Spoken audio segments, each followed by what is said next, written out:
Hello everyone, welcome to all of you. आप सबका बहुत बहुत स्वागत है हमारे इस ऑनलाइन लर्निंग प्लेटफॉर्म पे जिसका नाम है let's study India. So friends, आज की इस क्लास में हम डिस्कस करने वाले हैं टाइप ऑफ इकोसिस्टम के बारे में। हमने अभी तक आपके सिलेबस के अकॉर्डिंग जो आपका 6 सेमेस्टर की जो सेकंड यूनिट है बॉटनी की, उसके अकॉर्डिंग जो है वो अगर एक बार हम लोग मैच करें तो हमने जो है कि बस 2 टॉपिक्स हमारे रिमेनिंग रह गए हैं। एक है कि टाइप ऑफ इकोसिस्टम और सेकंड है हमारे पास कि क्या डिफरेंट एडेप्टेशंस प्लांट रिप्रेजेंट करता है जब वो डिफरेंट एटमॉस्फेयर में ग्रो करता है। तो इसके हिसाब से सिलेबस मैंने यहाँ पे शायद ऐड किया था बट वो मुझे मिल नहीं रहा है, कोई बात नहीं।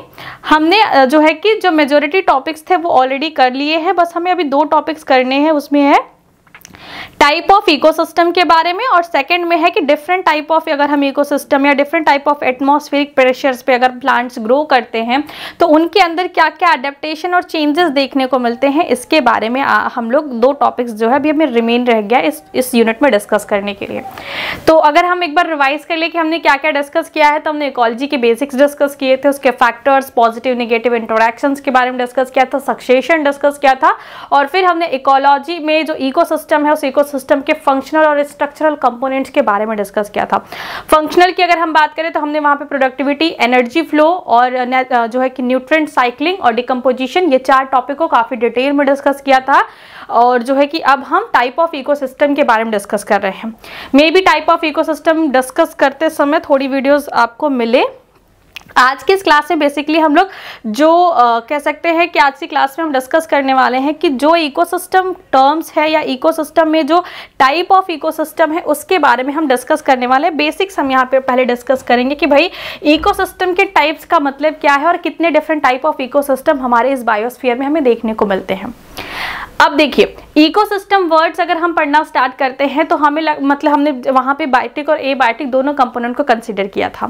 अब वो प्लांट के सराउंडिंग में चीजें किस तरीके से अवेलेबल है, इसके आधार पे हम इकोसिस्टम को फर्स्टली 2 टाइप्स में कैटेगराइज करते हैं, वाटर के प्रेजेंस और एब्सेंस के हिसाब से। अभी वाटर क्या है, बहुत ज्यादा है या उसके चारों तरफ में वाटर है तो उसे हम एक्वेटिक इकोसिस्टम कंसीडर करते हैं। और सेकंड में हमारा टेरेस्ट्रियल इकोसिस्टम होता है, मतलब एक जल पे और एक थल पे। तो इकोसिस्टम को जो हम ब्रॉड सेंस में अगर कैटेगराइज करें तो हम इसे 2 पार्ट्स में कैटेगराइज करते हैं, एक्वेटिक और टेरेस्ट्रियल। अब अगर हम टेरेस्ट्रियल की बात करें तो टेरेस्ट्रियल में भी हमें डिफरेंट टाइप ऑफ इकोसिस्टम देखने को मिलते हैं। जैसे आपने बात की कि जमीन के ऊपर जो भी आपको प्लांट्स दिखाई देते हैं वो सारे टेरेस्ट्रियल के पार्ट्स में आते हैं। और टेरेस्ट्रियल में भी अभी आपको कहीं पे बड़े बड़े पहाड़ बड़े बड़े पेड़ देखने को मिलते हैं, बड़ी बड़ी जंगलें, कहीं पे झाड़ियां देखने को मिलती है, कहीं पे सिर्फ और सिर्फ ऐसे ग्रासेस ग्रो होती हुई दिखाई देती हैं। तो ये सब क्या है, ये सब एक तरीके से टेरेस्ट्रियल इकोसिस्टम है। और एटमॉस्फेरिक प्रेशर वहां पे कैसा कैसा है, कैसा वहां पे जो है एनवायरमेंटल प्रेशर है, इस हिसाब से हम उसे डिफरेंट पार्ट्स में डिवाइड करते हैं। तो टेरेस्ट्रियल इकोसिस्टम को अगर हम डिवाइड करें तो terrestrial ecosystem further forest, grassland और डेजर्ट, इन 3 में मेनली जो है डिवाइड हो सकता है। क्या क्या कहा मैंने कि एक इकोसिस्टम में वाटर प्रेजेंस है या एब्सेंस है। अगर हम टाइप ऑफ इकोसिस्टम की बात करें कि इकोसिस्टम कितने प्रकार के हो सकते हैं, कितने टाइप का इंटरैक्शन हमें देखने को मिलता है, ब्रॉडर सेंस में अगर हम बात करें तो ब्रॉडर सेंस में टाइप ऑफ इकोसिस्टम हम मेनली 2 डिस्कस करते हैं। जो पहला है वो है हमारे पास एक्वेटिक इकोसिस्टम और जो दूसरा है वो है हमारे पास टेरेस्ट्रियल इकोसिस्टम।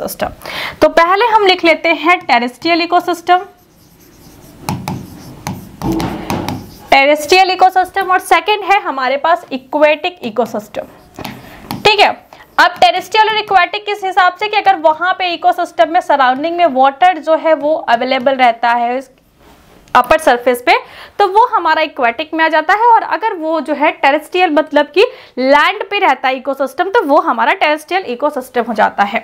तो अब टेरेस्ट्रियल इकोसिस्टम में और जो आपका एक्वेटिक इकोसिस्टम है उसे भी हम फर्दर डिफरेंट पार्ट में कैटेगराइज करते हैं, डिफरेंट पार्ट्स में डिवाइड करते हैं ताकि हमको थोड़ा सा क्लियर जो है कि हमारे कॉन्सेप्ट बन सके, हम क्लियरली चीजों को समझ सके। अब देखिए, हम एक तरीके से और डिवाइड कर सकते हैं, इसको एक बार इरेज करते हैं, हम एक चीज और देखते हैं। इससे भी ब्रॉडर सेंस में हम टाइप ऑफ इकोसिस्टम को डिवाइड कर सकते हैं। पहला है नेचुरल इकोसिस्टम और दूसरा है हमारे पास एक्वेटिक इकोसिस्टम। आप कई जगह देखेंगे तो आपको यही क्लासिफिकेशन देखने को मिलेगा कि जो इकोसिस्टम है उसे उसके नेचर के हिसाब से हम 2 पार्ट्स में डिवाइड कर सकते हैं। पहला है नेचुरल इकोसिस्टम और सेकंड में है हमारे पास आर्टिफिशियल इकोसिस्टम। अब इसको समझाने की कोई बहुत डिटेल में तो जरूरत है नहीं, इसका जो नेम है वही अपने आप को पूरा का पूरा एक्सप्लेन कर रहा है कि एक क्या है, एक नेचुरली फॉर्म्ड हुआ इकोसिस्टम है और सेकंड में क्या है कि जो आर्टिफिशियल है वो आर्टिफिशियली क्रिएट किया गया है। अगर हम एग्जाम्पल की बात करें तो कोई मान लीजिए आपने जमीन को खुदवाया है और वहां पे मछली पालन करा, तो आपने क्या किया, कोई पॉन्ड बनाया, तो वो क्या एक तरीके से आर्टिफिशियल। आपने एक्वेरियम बनाया तो वो एक तरीके से आर्टिफिशियल है। आपने क्या किया कि किसी लैंड में सब कुछ साफ वाफ करके पूरा जंगल वंगल जला के वहां पे आपने क्या की खेती करना स्टार्ट कर दी। वहां पे कौन से बीज उगेंगे, किस वीड को वहां पे रहने देना है, उनको कब निकालना है, कितनी सिंचाई करनी है, वो सब कुछ एक आर्टिफिशियल तरीके से मैनेज्ड होता है। तो ऐसा इकोसिस्टम क्या कहलाता है, आर्टिफिशियल इकोसिस्टम। वहीं पे हमारे पास जो नेचुरली ग्रो करने वाले जो इकोसिस्टम होते हैं, जहां पे जो फैक्टर्स होते हैं वो नेचर द्वारा डायरेक्ट अफेक्ट किए डालते हैं, उसे हम नेचुरल इकोसिस्टम के अंदर कैटेगराइज करते हैं। अब जो हमारे पास नेचुरल इकोसिस्टम है इसे हम फर्दर 2 पार्ट्स में डिवाइड कर सकते हैं, जो हमने ऑलरेडी इसके पहले ऊपर देखा था। पहला हमने क्या कहा था कि यहाँ पे हमारे पास टेरेस्ट्रियल इकोसिस्टम है और दूसरा हमने क्या कहा कि यहाँ पे हमारे पास एक्वेटिक इकोसिस्टम है। तो 2 टाइप ऑफ इकोसिस्टम नेचुरल का पार्ट है कि नेचुरल इकोसिस्टम जो होते हैं उसमें भी 2 चीजें हो सकती है, एक टेरेस्ट्रियल और एक जो है हमारा एक्वेटिक। अब टेरेस्ट्रियल में भी हम डिफरेंट टाइप ऑफ इकोसिस्टम को कंसीडर कर सकते हैं, जैसे कि हमारे पास हो सकता है फॉरेस्ट इकोसिस्टम, हमारे पास हो सकता है ग्रासलैंड्स और हमारे पास हो सकता है डेजर्ट। देखिए कोई भी लैंड है आपके पास, उस लैंड पे जो एबायोटिक फैक्टर्स का प्रेजेंस होता है वो डिसाइड करता है कि वहां पे फॉरेस्ट ग्रो होगा, वहां पे ग्रासलैंड्स ग्रो होंगी या फिर वहां पे डेजर्ट ग्रो होंगे। और जैसे वहां पे प्लांट ग्रो होते हैं उस हिसाब से वहां पे एनिमल्स होते हैं, क्योंकि जहां पे खाना रहेगा जिस तरीके से लोग वहीं पे रहते हैं। जैसे अब एक मान लीजिए कि एक बहुत बड़ा सा जंगल है, उस जंगल में क्या है कि डिफरेंट टाइप ऑफ ऑर्गेनिज्म को फुलफिल कर, उनकी जो नीड है उसको फुलफिल करने के लिए सफिशिएंट अमाउंट में रिसोर्सेज अवेलेबल है। तो वहां की आबादी एज कम्पेयर टू डिजर्ट जो है वहां पे जो एनिमल्स होंगे वो ज्यादा होंगे। जैसे अगर हम बात करें अपने अर्थ की, तो हमारे अर्थ का जो आपका इक्वेटर वाला रीजन है, जो आपका कौन सा रीजन है अर्थ पे, जो इक्वेटर वाला रीजन है जो सेंटर से डिवाइड करता है, इस रीजन के दोनों साइड में आप देखोगे तो आपको यहाँ पे डेंस फॉरेस्ट वगैरह देखने को मिलेंगे, क्योंकि यहाँ पे क्या है, यहाँ पे जो जो एबायोटिक फैक्टर्स है वो इस तरीके की चीजों को इन्फ्लुएंस कर रहे हैं या फिर इनकी वजह से ये सारी चीजें यहाँ पे ग्रो हो रही है। मैंने आपको पहले ही बताया था जब मैंने स्टडी कराया था आपको सेकंड लेक्चर, जब मैंने कहा था कि what is the reason of unequal distribution of biodiversity on the globe के ऊपर जो अनइक्वल बायोडाइवर्सिटी है उसका रीजन क्या है। तो हमने यहाँ पे डिस्कस किया था कि यहाँ का जो सनलाइट का कह सकते हैं, जो सनलाइट होती है काफी मतलब कि पास होती है, सीधी लाइट्स यहाँ पड़ती हैं, जिसकी वजह से अगर टेम्परेचर हाई होता है फिर उसके बाद क्या होता है, रेनफॉल यहाँ पे ज्यादा होती है। तो ऐसे में और ऐसे इलाकों में क्या होता है कि जल्दी जो क्या कहते हैं, जो कह सकते हैं डिजास्टर्स वगैरह होते हैं वो सब भी बहुत कम होते हैं। तो लंबा समय इनको इवोल्यूशन के लिए मिलता है, तो यहाँ पे डाइवर्सिटी काफी ज्यादा देखने को मिलती है। तो अगर हम बात करें तो फॉरेस्ट या ग्रासलैंड या डिजर्ट क्या है कि कैसा वहां का एबायोटिक फैक्टर है उसके हिसाब से मैटर करता है, उसके हिसाब से होता है कि भाई वहां पे किस तरीके का टेरेस्ट्रियल इकोसिस्टम होगा। फॉरेस्ट इकोसिस्टम के लिए जरूरी है कि वहां पे सफिशिएंट अमाउंट में लाइट हो, सफिशिएंट अमाउंट में वहां पे वाटर चीजें हो। तो ऐसे में अगर वो सारी चीजें अच्छी मात्रा में अवेलेबल है तो वहां पे फॉरेस्ट होगा। फॉरेस्ट के लिए जरूरी होता है कि एक बहुत लंबा जो है हॉट पीरियड इनके पास ना हो, एक रेगुलर इंटरवल पे इनको क्या हो, जो रेनफॉल हो वो एक रेगुलर इंटरवल पे होती रहे। जैसे अगर आप देखोगे ट्रॉपिकल रीजन्स में क्या होता है कि कहीं पे भी कभी भी बारिश होती है, हमेशा उमस रहता है, बारिश का मौसम लंबा रहता है, कोई बहुत लंबी ठंडी या बहुत लंबी गर्मी वहां पे नहीं आती। लेकिन ऐसे इलाके जहां पे 6 मंथ का मान लो पीरियड है कि कुछ 6 महीने जो है बारिश होगी और 6 महीने एकदम चिलचिलाती हुई धूप होगी या 6 महीने एकदम बर्फ वाली ठंडी होगी, तो ऐसे जगहों पे हमारे पास जो है फॉरेस्ट जैसे प्लांट्स ग्रो नहीं कर पाते, क्योंकि उनको फीड करने के लिए साल भर एनर्जी चाहिए होती है। वहीं पे ग्रासलैंड्स वगैरह ऐसे जगहों पे देखने को मिलते हैं जहां पे 6 मंथ का इंटरवल होता है कि मान लो 6 महीने बारिश हुई, फिर 6 महीने ठंडी पड़ रही है, या 6 महीने बारिश हुई, 6 महीने गर्मी पड़ रही है। तो ऐसा जो एटमॉस्फेयर होता है वहां पे क्या ग्रो होते हैं, वहां पे ग्रासलैंड्स ग्रो होते हैं। और वहीं पे अगर हम डिजर्ट की बात करें तो डिजर्ट का वो कंडीशन है कि भाई बाई चांस बारिश हो गई, प्लांट सर्वाइव कर लिए, अदरवाइज एक लंबा जो रेंज होता है वो हॉट एंड ड्राई होता है। यहाँ पे जो एटमॉस्फेयर में ह्यूमिडिटी होती है बहुत लिमिटेड होती है, क्योंकि ड्राई एकदम चिलचिलाती हुई हवा चलती है, वो राजस्थान वगैरह वाला सीन आप याद कर सकते हैं। तो वो क्या है, डिजर्टिक कंडीशन है। तो प्लांट कहाँ पे कैसा ग्रो होगा ये बहुत हद तक मैटर करता है कि वहां का एबायोटिक फैक्टर कैसा है, और एबायोटिक फैक्टर कैसा होगा इसलिए रिस्पॉन्सिबल होता है कि वहां पे जियोग्राफिकल कंडीशन कैसी होगी। जैसे हमारे इंडिया में हम जिस एरिया में रहते हैं, जैसे हमारा यूपी बिहार ये सब वाला जो बेल्ट है, ये सब क्या है कि हिमालय की होने की वजह से यहाँ पे रेनफॉल वगैरह अच्छी होती है, रिवर्स यहाँ पे बहुत ज्यादा है, तो जिसकी वजह से यहाँ पे मैदानी क्षेत्र काफी अच्छे, तो इसलिए फर्टिलिटी काफी हाई होती है। और आप देखेंगे कि वो एरिया जहाँ पे फर्टिलिटी सॉइल की काफी अच्छी होती है और वाटर की अवेलेबिलिटी अच्छी होती है, उन सारी एरिया में पॉपुलेशन आपको हाईएस्ट देखने को मिलेगा। क्योंकि हम पुराने टाइम से पढ़ते आ रहे हैं, जहाँ पे भी कोई सभ्यता ग्रो होती है तो वो अक्सर नदियों के किनारे होती है, क्योंकि वहां पे उनको रहने के लिए उनकी जो भी नीड्स है, जो वाटर की रिक्वायरमेंट है, वो सब कुछ आसानी से फुलफिल हो पाती है। वाटर है तो खेती के लिए उनको जमीन पानी मिल पाएगा, डेली के लिए जो यूजर्स होते हैं उसके लिए पानी मिल पाएगा, तो सब कुछ सिंपल हो जाता है। तो जहां पे डिस्ट्रीब्यूशन कैसा होगा इसके लिए उसका एबायोटिक फैक्टर, और एबायोटिक फैक्टर कैसा होगा इसके लिए उसकी जियोग्राफिकल कंडीशन, सब कुछ मैटर करता है। तो ये चीज आपको समझ में आ जानी चाहिए कि टेरेस्ट्रियल इकोसिस्टम में डिफरेंट टाइप हमें क्यों देखने को मिलते हैं, क्योंकि वहां पे different type of abiotic factors हमें देखने को मिलते हैं। और different type of abiotic factors क्यों होते हैं, क्योंकि वहां पे डिफरेंट जियोग्राफिकल रेंज होता है, डिफरेंट जियोग्राफिकल जो है कह सकते हैं कि एरिया होता है। अगर आप बात करें हमारे ये लद्दाख वगैरह साइड की, जहाँ पे भी काफी टाइम से सोनम वांगचुक जी जो है वो प्रोटेस्ट वगैरह कर रहे हैं, इसे हम अपने वर्ल्ड का थर्ड पोल्स कहा जाता है इसको, क्योंकि आपको पता है कि नॉर्थ और साउथ पोल में क्या होता है कि सन की लाइट डायरेक्ट नहीं पड़ती है, या फिर वहां की जियोग्राफिकल कंडीशन ऐसी है कि यहाँ पे ग्लेशियर्स है। उसी तरीके से हमारे लद्दाख वाले रीजन में भी काफी सारे ग्लेशियर्स है, जिसकी वजह से हमारी जो भी नदियां जो हमारे मैदानी क्षेत्रों में आती हैं उन सबको वाटर का जो रिक्वायरमेंट होता है वो वहीं से मिलता है। तो वो चीजें भी है कि वहां का देखिए हमारे इंडिया में आपको पठारी इलाके में मिल जाएंगे, पहाड़ी इलाके में मिल जाएंगे, आपको जो है मैदानी क्षेत्र पे मिल जाएंगे, और आपको ऐसे ग्लेशियर्स वगैरह भी मिल जाएंगे। तो यहाँ का जो डाइवर्सिटी है वो इसीलिए इतना ज्यादा इनरिच है, क्योंकि यहाँ की जो जियोग्राफिकल कंडीशन है वो काफी वेरी करती है। तो ऐसे में फॉरेस्ट, ग्रासलैंड और डिजर्ट ये भी डिफरेंट टाइप के हो सकते हैं। अगर हम डिजर्ट की बात करें तो डिजर्ट हमारे पास एक ड्राई डिजर्ट हो सकता है, एक वेट डिजर्ट हो सकता है, या कोल्ड और हॉट डिजर्ट हो सकता है। हम हॉट और कोल्ड डिजर्ट कह सकते हैं। हॉट और कोल्ड डिजर्ट का क्या मतलब है, जैसे आपके मन में या आपके सामने जब भी डिजर्ट वर्ड यूज किया जाता है तो आप क्या सोचते हो कि मरुस्थली इलाका, एकदम रेत उड़ रही है और ऊंट दिख रहे हैं, ऐसा ही कुछ हम एज्यूम करते, पानी की बहुत कमी है।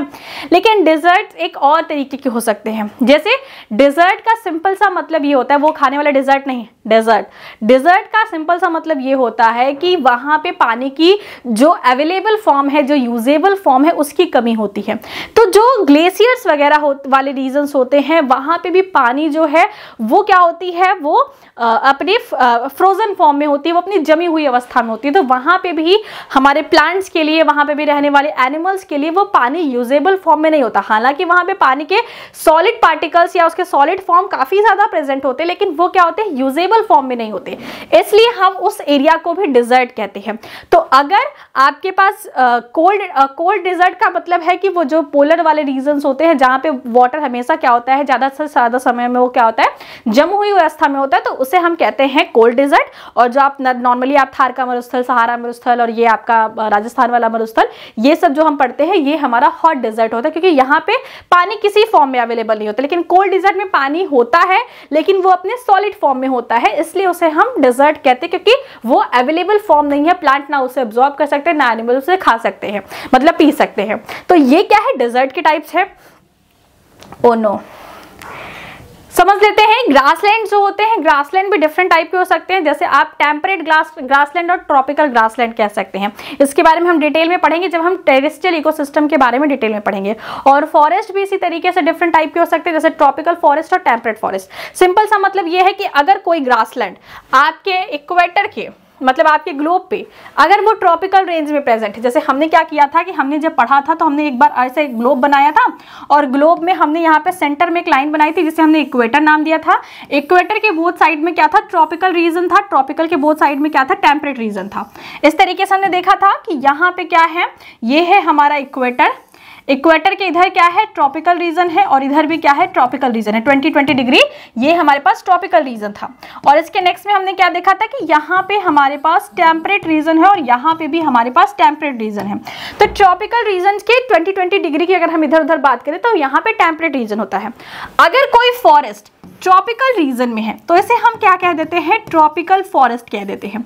और वहीं पे अगर कोई फॉरेस्ट टेम्परेट रीजन में है तो इसे हम टेम्परेट फॉरेस्ट कह देते हैं। तो बाकी कोई और एक्सप्लेनेशन इसका नहीं है कि अगर वो फॉरेस्ट एक ट्रॉपिकल रेंज में ग्रो कर रहा है it's called a tropical forest, और अगर वो फॉरेस्ट एक टेम्परेट रीजन में ग्रो कर रहा है तो उसे हम टेम्परेट फॉरेस्ट कहते हैं। सेम कॉन्सेप्ट आपके ग्रासलैंड के साथ होता है कि अगर वो ग्रासलैंड आपके ट्रॉपिकल रेंज में अवेलेबल है, प्रेजेंट है, तो उसे हम ट्रॉपिकल कह देंगे, और अगर टेम्परेट रेंज में प्रेजेंट है तो उसे हम टेम्परेट ग्रासलैंड कह देंगे। और डिजर्ट का मैंने आपको बता दिया कि हॉट एंड कोल्ड दो टाइप के डिजर्टिक कंडीशन आपको देखने को मिलती है। क्यों हॉट एंड कोल्ड कहा जाता है, क्योंकि एक में क्या है, पानी प्रेजेंट है बट सॉलिड फॉर्म में है तो उसे यूज नहीं कर सकते, इसलिए वो क्या है, हॉट है। और कोल्ड वाले में हमने क्या देखा कि ये हॉट वाले में हमने क्या देखा कि यहाँ पे वाटर प्रेजेंट ही नहीं है। तो वाटर की कमी तो दोनों फॉर्म में है, एक जगह वो यूजेबल फॉर्म में नहीं है और दूसरी जगह वो है ही नहीं। अब हम बात करते हैं अपना नेक्स्ट इकोसिस्टम, जहां पे हमें डिस्कस करना है किसके बारे में, इकोसिस्टम इन जो है इक्वेटिक इकोसिस्टम। तो इक्वेटिक इकोसिस्टम को हम यहाँ पे देख लेते हैं कि इक्वेटिक इकोसिस्टम क्या होता है। वो वाला पेज इरेज हो गया है, आप वीडियो को थोड़ा सा पीछे करिएगा और उसे फिर से स्क्रीनशॉट ले लीजिएगा और आगे इसको वहां पे जहां पे मैंने इक्वेटिक इकोसिस्टम लिखा था उसके नीचे इस चीज को, ये जो पेज बनेगा इसे मर्ज कर लीजिएगा। तो नहीं, एक काम करते हैं, मैं फिर से एक बार बना देती हूँ ताकि आपको स्क्रीनशॉट लेके सबको साथ में बनाने में ईजी हो जाए। तो हमने सबसे पहले क्या पढ़ा था, टाइप ऑफ इकोसिस्टम।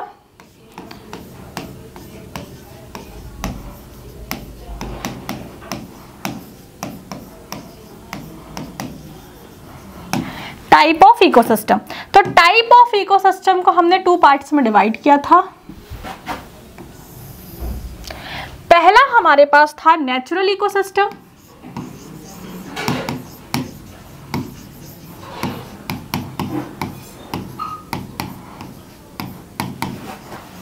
और दूसरा था हमारे पास आर्टिफिशियल इकोसिस्टम।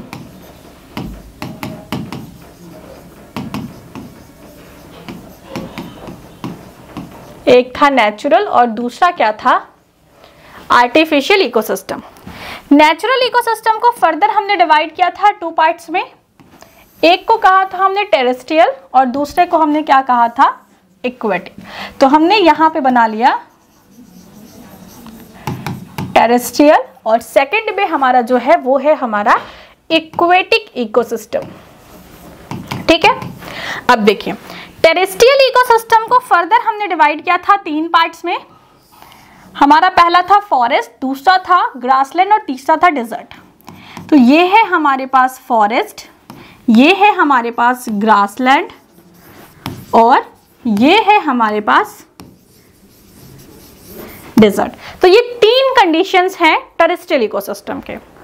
अब फॉरेस्ट में भी आपके पास, हालांकि फॉरेस्ट में तो काफी ज्यादा वैरायटीज होती है, लेकिन हम बेसिकली ट्रॉपिकल फॉरेस्ट और टेम्परेट फॉरेस्ट में इसको डिवाइड करके पढ़ेंगे कि ट्रॉपिकल फॉरेस्ट होता है, टेम्परेट फॉरेस्ट होता है। सेम एज इट इज हमें यहाँ पे भी ट्रॉपिकल ग्रासलैंड्स और टेम्परेट ग्रासलैंड्स ये देखने को मिलेंगे। ठीक है, अब डेजर्ट्स की बात होती है तो डेजर्ट में हमारे पास कोल्ड डेजर्ट्स होते हैं और हमारे पास हॉट डेजर्ट्स होते हैं। तो ये क्या हो गया, ये क्लासिफिकेशन हो गया टेरेस्ट्रियल इकोसिस्टम का। अब हम बात करते हैं इक्वेटिक की। तो एक बार इनको हम क्या करते हैं, इनको हम थोड़ा सा बिरादरी से बाहर कर देते ताकि ये इनमें जाके मिक्स ना हो। चलिए अब हमारे पास क्या आ जाता है, हमारे पास आ जाता है एक्वेटिक इकोसिस्टम। तो एक्वेटिक इकोसिस्टम में सैलिनिटी के आधार पे सबसे पहले हम डिवाइड करते हैं। तो सैलिनिटी के हिसाब से कैसे डिवाइड करते हैं कि हमारे उस इकोसिस्टम में सॉल्ट का कंसंट्रेशन कितना है, इसके हिसाब से जब हम क्लासिफिकेशन करते हैं तो पहला होता है हमारे पास फ्रेश वाटर और दूसरा होता है हमारे पास मरीन। तो क्या है हमारे पास मरीन इकोसिस्टम, जहां पे सॉल्ट का कंसंट्रेशन ज्यादा होता है, और जहां पे सॉल्ट का कंसंट्रेशन कम होता है it's called a fresh ecosystem या फ्रेश वाटर इकोसिस्टम। तो दो टाइप्स के इकोसिस्टम हमें एक्वेटिक में देखने को मिलते हैं, एक हमारे पास फ्रेश है और दूसरा हमारे पास क्या है मरीन। एक इसके बीच का भी होता है जिसे हम एस्चुरीज कहते हैं, वो हम बाद में जब इसको डिटेल में पढ़ेंगे तो पढ़ लेंगे, अभी आप कॉन्ट्राडिक्टरी वाला पढ़िए। मरीन में भी आपको फिर फर्दर एग्जांपल देखने को मिलेंगे, जैसे कि मरीन इकोसिस्टम में क्या होता है कि यहाँ पे सॉल्ट के कंसंट्रेशन के हिसाब से हमें चीजें पढ़ने को मिलती है कि मरीन इकोसिस्टम, वो जो आप ओशियन वगैरह पढ़ते हो वो एक तरीके से मरीन इकोसिस्टम के अंदर आता है। कि यहाँ पे क्या होता है कि सॉल्ट का कंसंट्रेशन हाई होता है, यहाँ पे क्या होता है सॉल्ट का कंसंट्रेशन हाई होता है, कि यहाँ पे सॉल्ट ज्यादा होते हैं as compare to fresh water.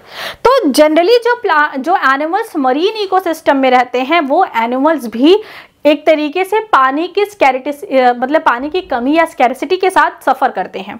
जैसे आपको समझिए कि एक खारे समुद्र के पानी के बीच में आपको छोड़ दिया जाए और आपको प्यास लगी है आप समुद्र के बीच में, लेकिन फिर भी आपके पीने के लिए अवेलेबल फॉर्म में आपको वाटर नहीं रहेगा, क्योंकि जितना आप वाटर पिएंगे उस समुद्र में से उससे ज्यादा आयंस और मिनरल्स आपकी बॉडी में एंटर कर जाएंगे।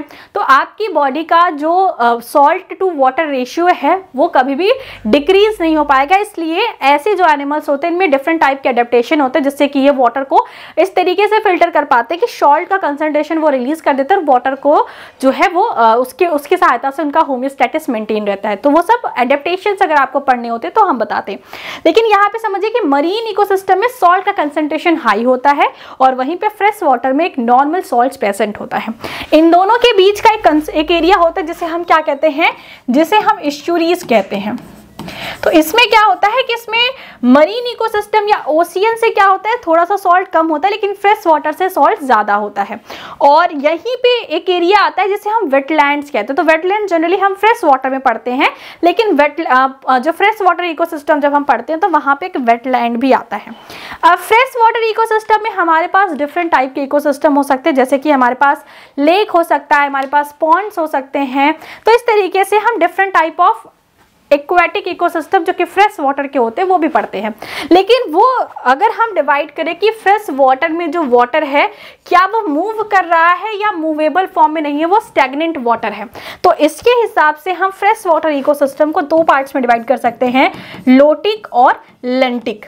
तो ये क्या है, ये हमारे पास क्या है पूरा का पूरा क्लासिफिकेशन है कि लगभग कितने टाइप के इकोसिस्टम आपको देखने को मिलते हैं। अब लोटिक और लेंटिक में भी हम देखते हैं कि जो वाटर मूव नहीं करता है वो पॉन्ड्स वगैरह का हो जाता है, तालाब वगैरह का। जो मूवेबल होता है रिवर लेक्स वगैरह हो जाती हैं वो हो जाता है।